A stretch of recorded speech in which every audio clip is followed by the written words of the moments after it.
اور نہ تعلق توڑنا چاہیے شیخ سے. ذکر سے بھلے تعلق ٹوٹ جائے لیکن شیخ سے تعلق نہیں ٹوٹنا چاہیے. شیخ سے اگر تعلق رہا تو ایک نہ ایک دن خربوزہ اپنے رنگ میں رنگ لے گا.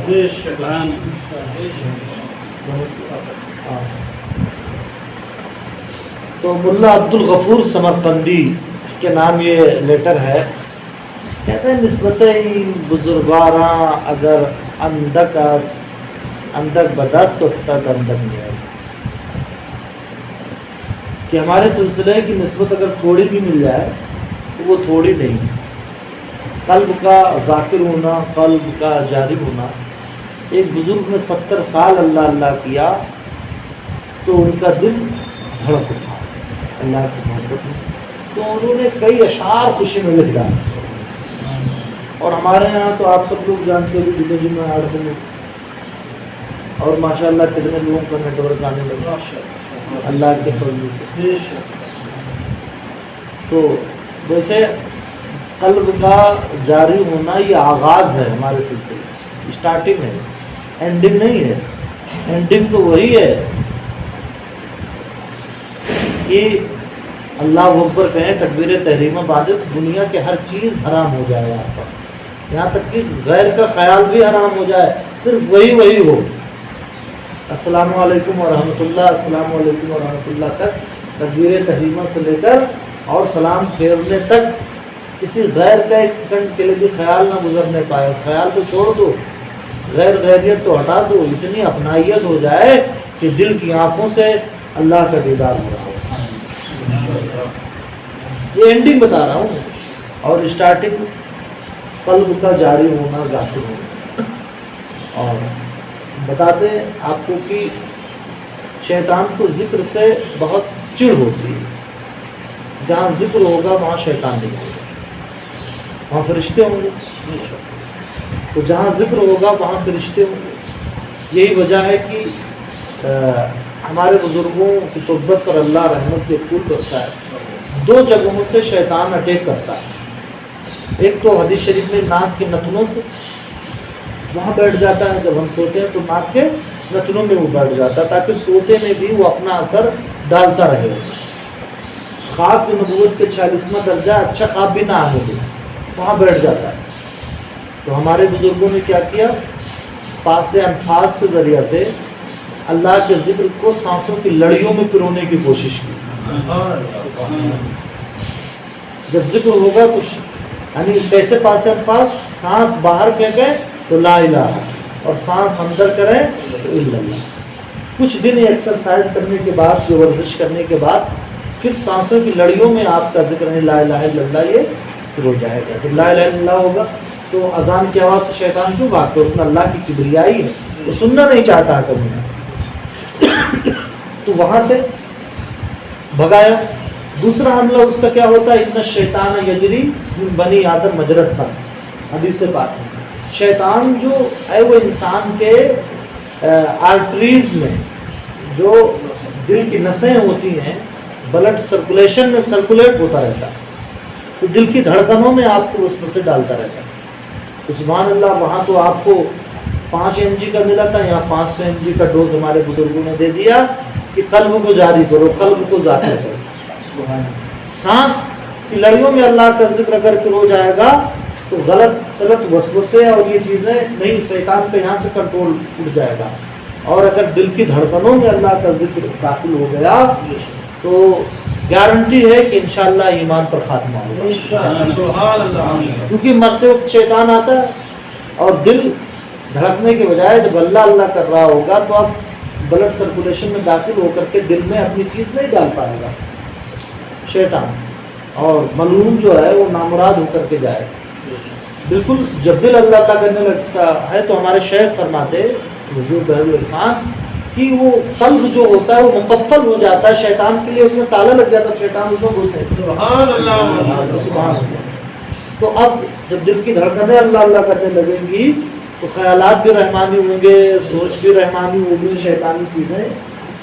تو میں اسٹارٹنگ بتا رہا ہوں، ہمارے سلسلے میں جو اسٹارٹنگ ہے وہ ذکر قلب سے، قلب اللہ اللہ کرنے لگتا ہے. اور اینڈنگ کا کیا کہنا، سبحان اللہ. تو وہی کہتے ہیں امام ربانی لکھتے ہیں کہ اگر اس سلسلے کی تھوڑی سی بھی نسبت آپ کو مل جائے، یعنی دل اللہ اللہ کرنے لگے، تو تھوڑی نہیں ہے. اور کہتے ہیں مکتوب شریف کے ذریعے التفات ارسال داشتہ بودن. آپ لوگ بھی کہتے ہیں فیصل بھائی ہمارے وہاں گئے کانپور کے، اور لوگ حضور توجہ ڈالیے گا، کرم کیجیے گا. تو ایسے یہ جناب ملا عبدالغفور صاحب نے امام ربانی کو لکھا تھا کہ حضور توجہ کریے گا. تو کہتے ہیں جو لیٹر آپ نے توجہ کے لیے بھیجا تھا، رسید پہنچ گیا وہ خطاب کا. محبت فقرا و توجہ بین طائفہ از اجل نعم خداوندی است. اس سلسلے کے بزرگوں سے محبت کرنا اور ان بزرگوں کا کسی پہ توجہ کرنا، یہ اللہ کی بڑی عظیم نعمتوں میں سے ہے. ٹھیک ہے. ہاں، از حضرت حق سبحانہ و تعالی استقامت برا مسئول و مرجو ہے. اللہ تبارک و تعالی کی بارگاہ میں دعا کہ اللہ تبارک و تعالی اس چیز پر آپ کو استقامت دے. اور آپ سے میں سوال بھی کرتا ہوں اور اللہ سے مانگتا ہوں کہ اللہ تبارک و تعالی آپ کو ذکر پر استقامت دے. نیازے کی بدرویشہ فرستادہ بودن، جو نیاز آپ نے فقراء کو، فقیروں کو، ظاہر سی بات اپنے شیخ کو نذرانے بھی دینا، یہ سلسلے کا رواج رہا. آپ اپنی حیثیت کے مطابق، استطاعت کے مطابق لوگ دیا کرتے تھے. تو ملا عبدالغفور سے کہتے ہیں کہ فقیر و فقراء کے لیے آپ نے جو نیاز پیش کیا تھا وہ بھی پہنچ گیا. فاتح سلامت خواندہ شد. اور نیاز پہنچنے کے بعد بزرگوں نے آپ کا کھایا بھی اور آپ کے لیے فاتحہ پڑھ کر سلامتی کی دعا بھی کی.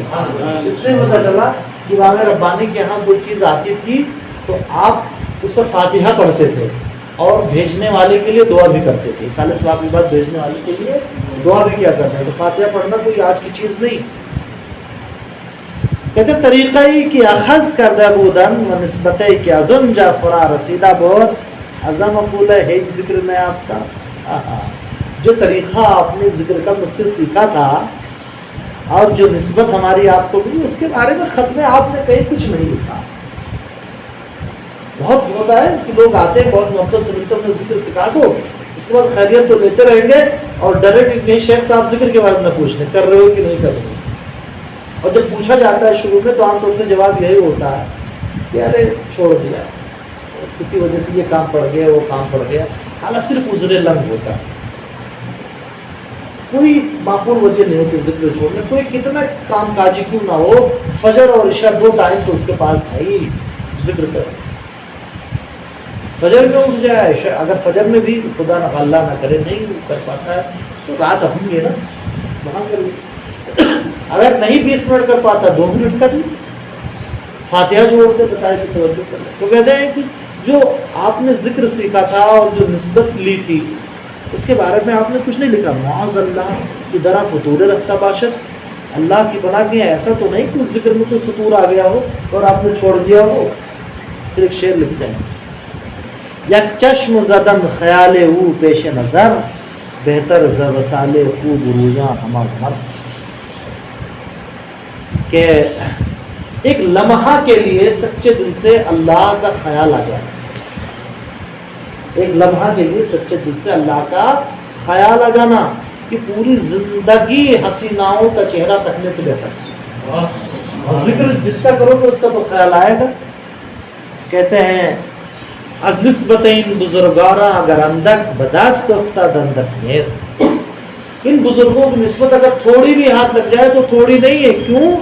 زیرا کی نہایت دیگراں در بدایت ایشاں مندرجہ. ہر سلسلے والے کو یہ حق پہنچتا ہے کہ اپنے سلسلے کو وہ افضل سمجھے. ہر مرید کو یہ حق پہنچتا ہے کہ وہ اپنے پیر کو افضل سمجھے. تو اس کا مطلب یہ نہیں جو چیزیں ہم بیان کرتے ہیں ہم کسی سلسلے کو دبا رہے ہیں یا کچھ کر رہے ہیں. امام ربانی اپنے سلسلے کے بارے میں کہتے ہیں کہ ہمارے سلسلے کا اگر تھوڑی سی نسبت بھی مل جائے تو تھوڑی نہیں ہے، اس لیے کہ ہمارے سلسلے میں جو اسٹارٹنگ میں ہے دوسرے سلسلوں میں وہ اینڈنگ میں ہے. وہ کیسے؟ قلب روح سر خفی اخفا. عالم امر کی سیر ہم اسٹارٹنگ میں کروا دیتے ہیں عالم امر کی، اور دیگر سلسلوں میں سب سے پہلے عالم خلق کی سیر ہوتی ہے، اس کے بعد عالم امر میں گھسا جاتا ہے. تو کہتے ہیں قیاس کن ز گلستان من بہار مرا. تو ہمارے باغ کو دیکھ کر کے ہمارے باغ کے بہار کا آپ پتہ لگا لیں کہ جب باغ اتنا پیارا ہے تو موسم بہار میں اور کتنا پیارا ہو جاتا ہوگا، پھر جس کا آغاز ہی ہے اس کا انجام کتنا اعلیٰ ہوتا ہوگا. سبحان اللہ. اما عظم فطور غم نیز، تسلی دے رہے ہیں. ٹھیک ہے اگر ذکر چھوٹ گیا جو ہم نے آپ کو سکھایا تھا، غم نہیں کرنا چاہیے. چن رشتے محبت بحملہ نسبت قوی است، اگر اس سلسلے کے بزرگواروں سے آپ کی نسبت اور محبت مضبوط ہے تو ذکر کے چھوٹنے پر کبیدہ خاطر نہیں ہونا چاہیے، رنجیدہ نہیں ہونا چاہیے. فرجے کی مقرر پوشیدہ شدہ سب کہتے ہیں وہ میرا قبا جو کرتے کے اوپر سے پہنتے چوغا جو بار بار ہم نے پہنا ہے، ارسال داشتہ شوق، میں نے آپ کو بھیجا. کہاں گے ارمان؟ ہاں وہ ہم نے آپ کو بھیجا ہے. گاہ گاہ ان رب پوشند و ادب نگاہ دار، کبھی کبھار میرا خرقہ وہ بار بار پہنا ہوا کپڑا کبھی کبھار آپ پہن لیا کریں، لیکن ادب کے ساتھ پہنیں، ادب کا خیال کریں. اسے شیخ تو چھوڑ دو، شیخ سے ریلیٹڈ جو چیزیں ہیں ان کا بھی ادب کرنا چاہیے. کہ فوائد بسیار رضا متوقع ہے، اگر ہمارا لباس پہن کر کے ذکر کریں گے تو اس کے بہت سارے فوائد دیکھیں گے. حضرت ہمارے اپنے سب جبے وغیرہ بانٹ دیا کرتے تھے سال میں ایک دن، اور 3-4 ہی رکھتے تھے. تو جنہیں نہیں ملتا تھا انہوں نے بڑا پیارا طریقہ اپنایا کہ ٹیلر کا پتہ تھا، حضرت کے لیے نیا سلا کے لے کے جاتے، کہتے حضرت یہ پہننا ہے، ہماری طرف سے پرانا دے دیں. تو یہ بھی بڑا اچھا طریقہ. اچھا حضرت کے انتقال کے بعد حضرت کے جو جبے وغیرہ تھے تبرکات وہ ہم سب لوگوں نے لے لیے. بیٹوں ایک دامادوں کو بھی ملا. تو محترمہ ہماری بہت ہوشیار تھی اس معاملے میں، انہوں نے وہ آلہ لیا جو سردیوں میں حضرت پہنا کرتے تھے. یہ تو جلدی پھٹ جاتا ہے. اچھا تو ہر گاؤں جامع رب پوشند باوضو پوشن، میرا پہنا ہوا کپڑا جب کبھی بھی پہنے باوضو پہنے. اس سے پتہ چلا کہ جب اللہ کا نور آتا ہے، کوہ طور جلتا ہے، تو اس پہاڑ کی بھی عظمت بڑھ جاتی ہے. تو ہر مومن کا دل طور کے مثل ہے. جب اس پر اللہ کی تجلیاں برسیں گی تو جسم پر جو بھی لباس ہوگا، جو بھی چیز ہوگی، اس کی عظمت بڑھ جائے گی. دیکھ تو وہ ایسی جگہ تھی جب اللہ کی تجلیاں اس پر آئیں تو موسیٰ علیہ السلام سے کیا کہا؟ فَخْلَنَ عَلَيْكَ إِنَّكَ بِالْوَادِ الْمُقَدَّسِ طُوَىٰ. موسیٰ آپ طوا کی مقدس وادی میں ہیں، آپ اپنی جوتیوں کو اتار لیں. تو اس جگہ کی تو ایسے جہاں تجلی اللہ کی آتی ہیں، انوار آتے ہیں، اس جگہ کو بھی فضیلت حاصل ہو جاتی ہے. یہ کمرہ آج کاشف بھائی نہیں ہے، کل کوئی بھی یہاں رہے، لیکن قیامت تک جہاں ایک بار ذکر کی یہ محفل ہو گئی ہے تو انوار وہاں رہیں گے. تو دیکھیے میرا کپڑا پہنیے لیکن باوضو پہنیے، بتکرار سبق نمایاں، اور اپنا سبق بار بار دہراتے رہے. کچھ لوگ کیا کہتے ہیں اتنے دن سے کر رہے ہیں حضرت، کوئی اور سبق بڑھے گا کہ نہیں بڑھے گا؟ بھائی شیخ آپ کی کیفیتیں جانتا ہے. ہاں ہو سکتا ہے ضرور جب کافی دن ہو جائے تو آپ پوچھ لو. ہمارے سلسلے میں سبق جو ہے ایک بہانہ ہے. عموماً مان لو آپ سپلیمنٹری پڑھ رہے ہوتے فرسٹ کلاس میں آپ کا ایڈمیشن ہوتا ہے، اور آپ کی صلاحیت ایبلٹی جو ہوتی ہے وہ BA کی ہو رہی ہوتی ہے.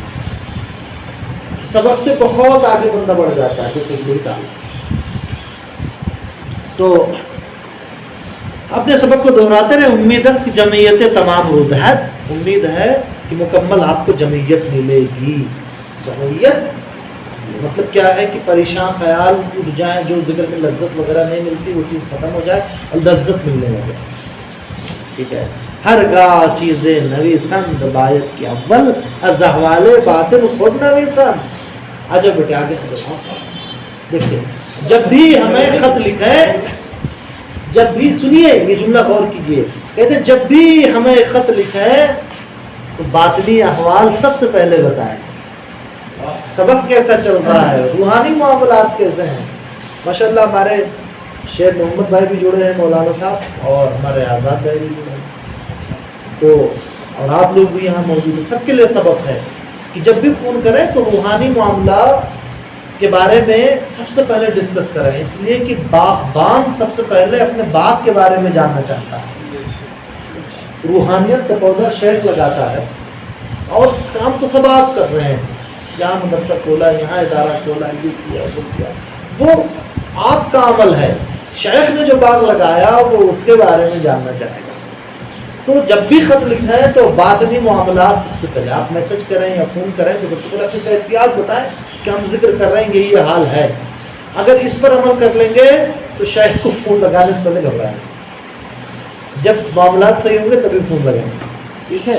اب آج کل کیا ہوتا ہے، اپنے پریشان خیال، ابھی ایک صاحب کو ہم نے فون لگایا، محبت چاہتے ہیں کہ ہم ان کی خیریت کر لیں، کچھ باقی معاملات پوچھیں، انہوں نے وہاں سے یہاں تک 3 خواب بتائے، چوتھا خواب بتا ہی رہے تھے، تو ہم نے کہا بس ہمارے پاس اتنے ٹائم تھا، اب ہم ذکر کی محفل میں آ گئے، ہمارے پاس اتنے ٹائم تھا، اب ہم ذکر کی محفل میں آ گئے۔